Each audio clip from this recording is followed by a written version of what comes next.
ano mo, tawag dito, i-focus mo rito sa ginagawa ko rito ha. Para nakita ko anong ginagawa.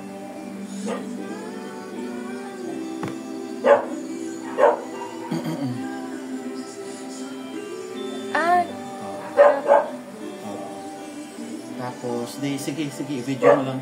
I-video mo dito yung pako at saka yung kandila. Inaano, mga, tapos tutusok dito.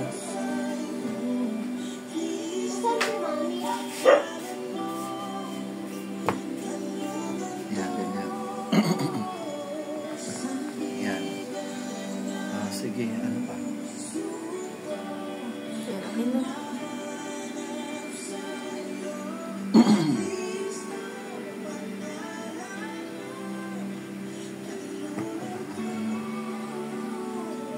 Tapos, nabili, i-ano mo naman dito sa, sige, ano mo muna. I-ano mo muna. Sige, angat ulit. Gusto ko dadalik ito. Angat mo, ipakita mo ito, pakit. Makikita. Sige, angat mo pa. Ano nangyari? Makikita yung Okay lang, sagot lang. Okay lang. Ito. Can I wear this? Mamaya.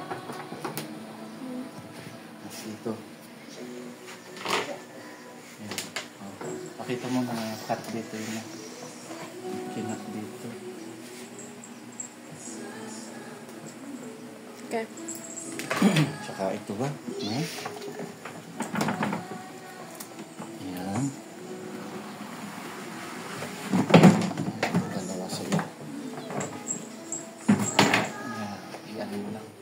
I-video mo lang tapos okay mo?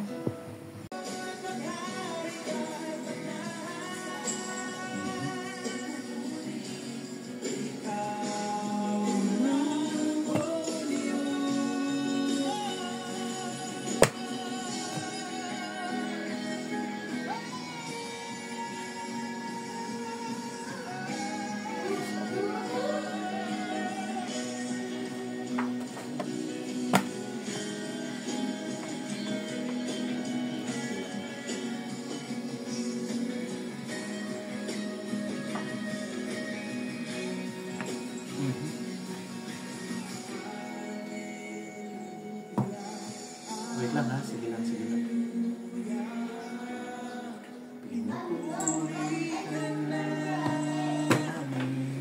So ayan, tignan mo. Tignan mo paligid. Yung sabon. Tapos Yung body wash mo.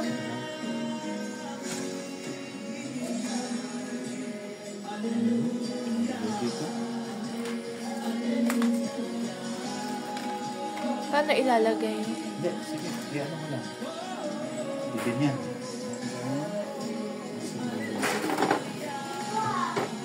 Cable tie.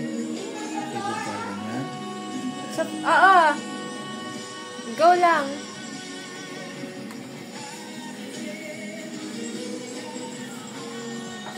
Paano mo ba ito? Hop. Pasok sa bukas. And then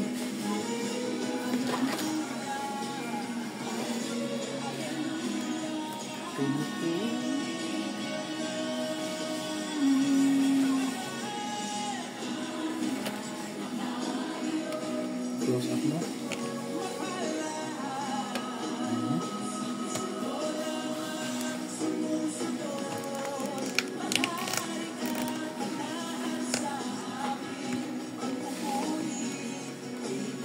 Tapos, sige, ano lang ha, ganyan mo lang ha.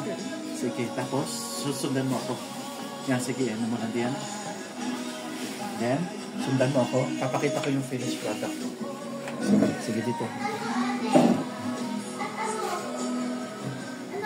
Ayan. Ayan, i-close up mo sa mga sa cable tie, mga maliliit. Ipaligid mo. Ano. Tapos, babalik ta rin ko. Close up mo. Wait lang. makita mo yung mga ipis niya.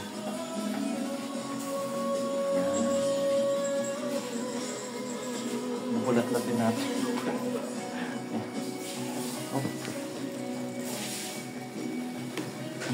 And then, so kumbaga ibig sabihin na gagawa na ng bago at over na. Yan, sige. Ano na? Oh, ang dami na. Ano mo pa kung kaya pang makita yung iba. Tapos nahulog. Hindi. Talagang ano na. Kaya makita ba? Okay na. Sige na. Sa flashlight. Huwag na, okay. Pero yung body mo. It's so...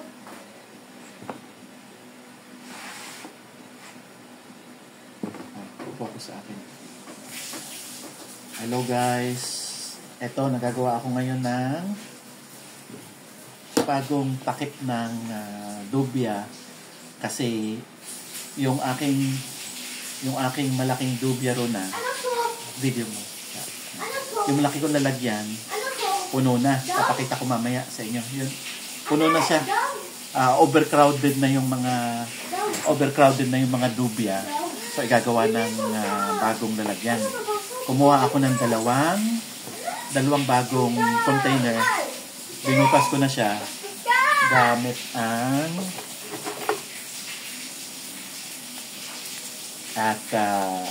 ayan ito nagagawa ko. So, eto.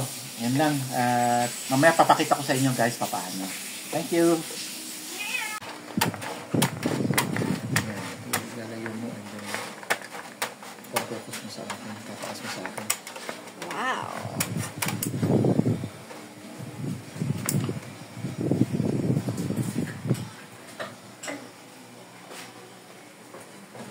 Ayan guys, so nakabit na natin yung ano tawag dito, screen mesh and okay na. So iaano ko na lang ito, gugupitin na lang, perfect pa, pero may finished product na tayo. Sandali ito. So yan yung isang takip, dalawang takip ang ginagawa natin. Ito na yung finished product. At least maganda-ganda. Papantayin na lang yan. Okay na. And mamaya magdidrill naman ako sa gilid. Magdidrill ako sa dito. Didrill ako sa kanya na mga butas pa para additional ventilation. So ayan. Okay na yung takip. Okay na yung dalawang takip, itatakip na natin siya sa... Ready na siya dito pang takip.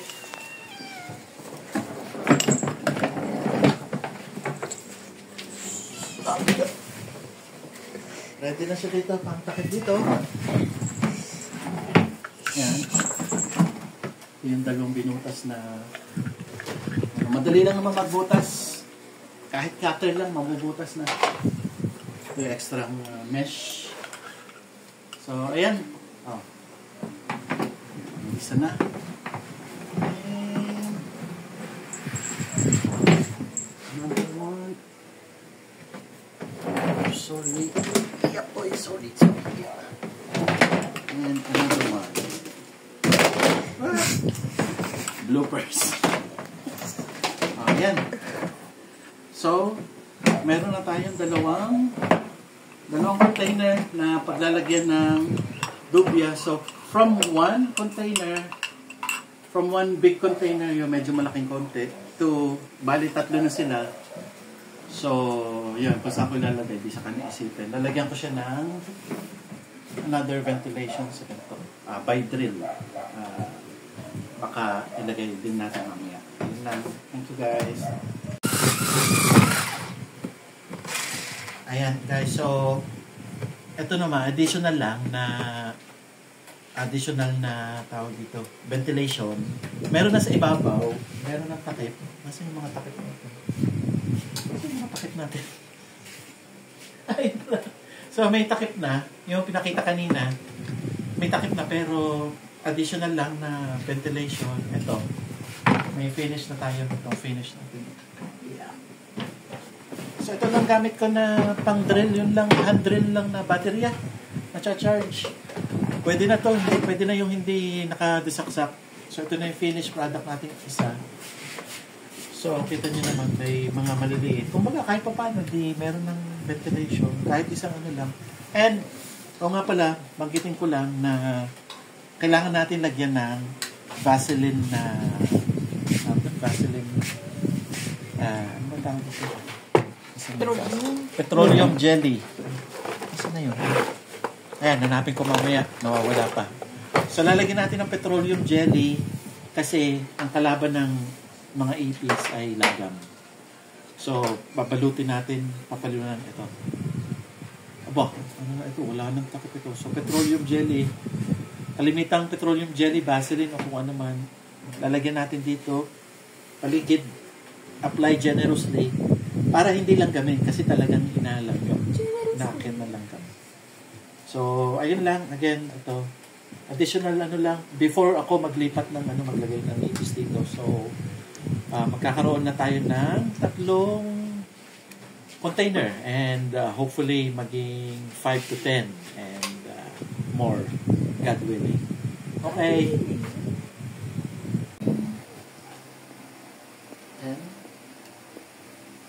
10.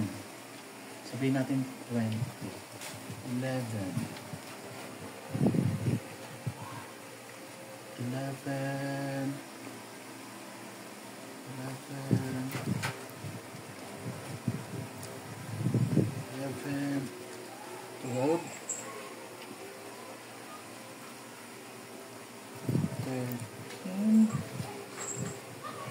13 males. Female to female. So 13. Mamaya ng female kasi may rapang ayan. Ayan to. 13 na. 13. 14.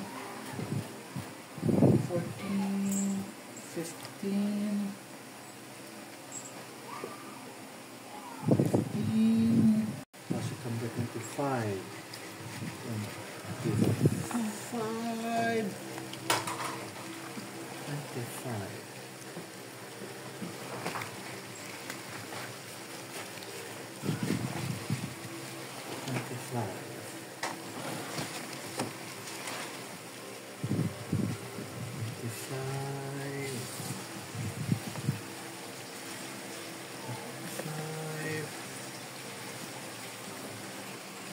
Aba, malakas. 26. 27.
40. What the heck? 40, 41. 40, 41. 42. 43. 44. 45. 45. What the heck? 45. 46. 47. 48. 48.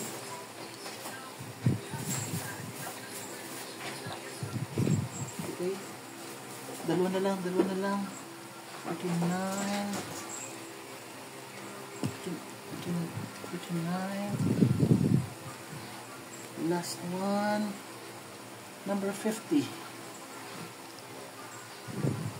May 50. Ito yung ganito, yung walang pakpak.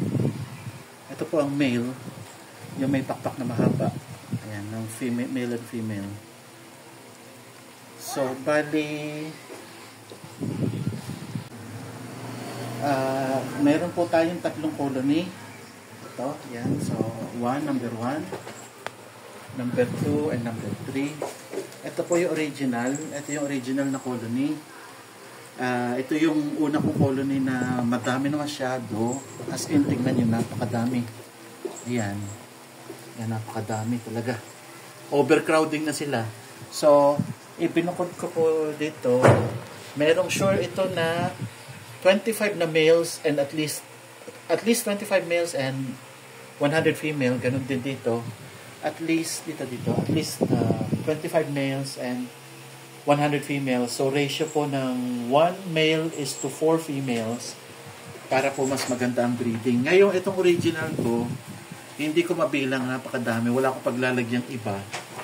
So, kukuha ko ng ilan dito, ililigay ko dito kasi medyo, dito sa isa medyo kaunti. Dito sa kabila kasi naglagay ako lipat ng mga maliliit, ng mga sub-adults at saka nymphs. So, ito naman, sigurado naman itong may at least 25 male and 100 females. So, from, ilan ba yun? Ayun, kumbaga tatlong from, ito, napakadami na nila talaga. So, ayan, from one big colony to, mayroon ng dalawang extra. So, 3 colonies. So, ayan po, ang pag-aalagang dubyo, lilinisin pa ito. Ayan, so ayan guys, buong maghapon.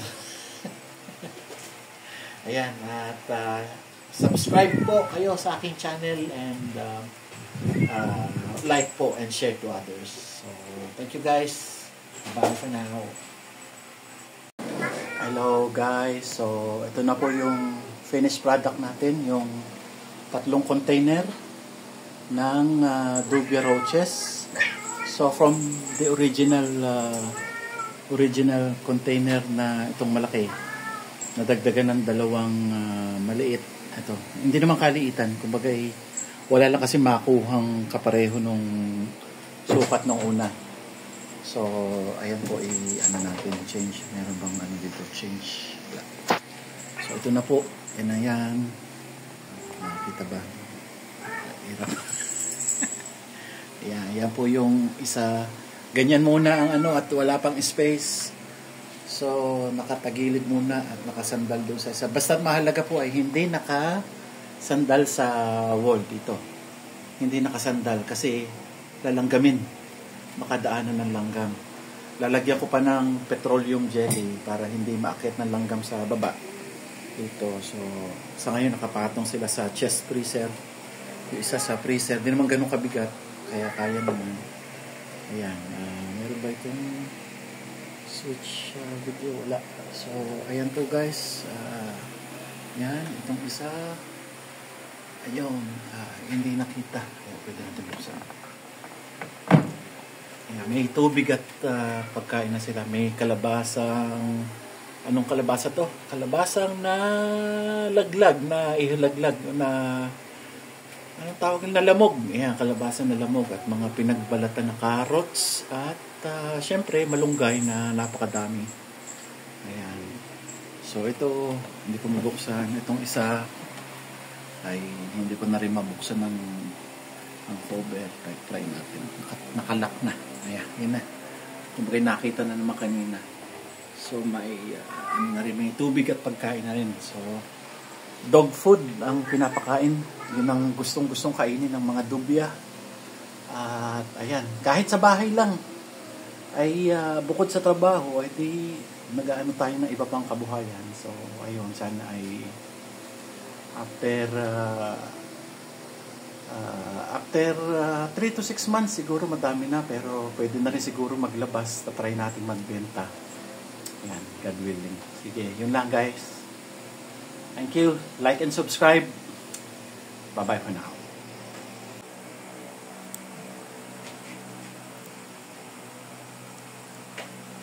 Guys, ito update. 12:30. Madaling araw. Naglalagay ng petroleum jelly ng The Generics Pharmacy ang nabili ko. Mura-mura. Kaso, compared doon sa una, sa original na Vaseline, clear siya. Ito, clear. Kaya mo ito. Clear yung petroleum jelly ng Vaseline na to. Compared dito sa generic,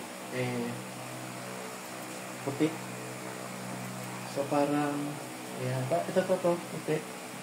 Maputi. Hindi ko alam bakit ganito. Parang lard. Parang chinchansu.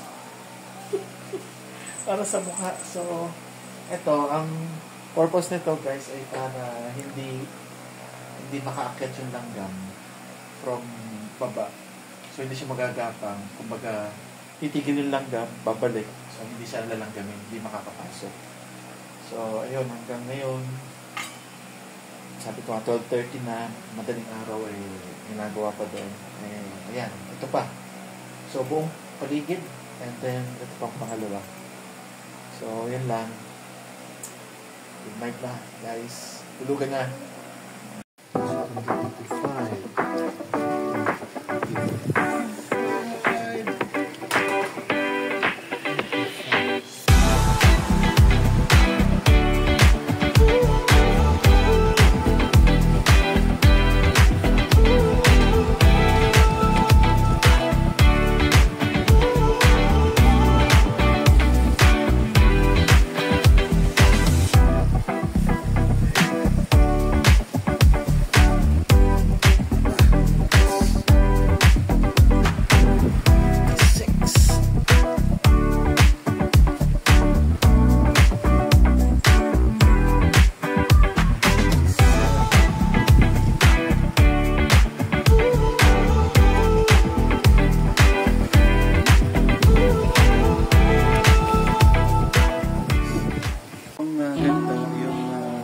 Walang pakpak.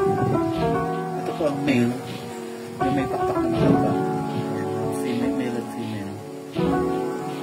So, body 1, number 2, and number 3. Ito po yung original. Ito yung original na colony. Ito yung unang colony na madami na masyado. Tapos intignan nila madami. Yan.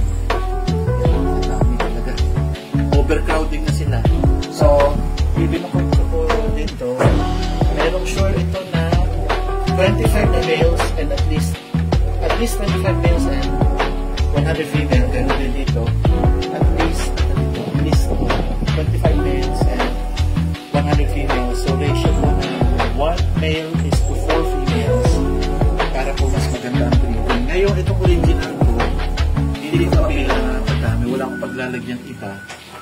So, kukuha ko ng ilan dito, ililagay ko dito kasi medyo dito sa isa medyo kaunti. Dito sa kabila kasi naglagay ako ng lipat lang ako ng lipat ng mga maliliit, ng mga sub-adults at saka nymphs. So, eto naman, sigurado naman itong may at least 25 male and 100 female.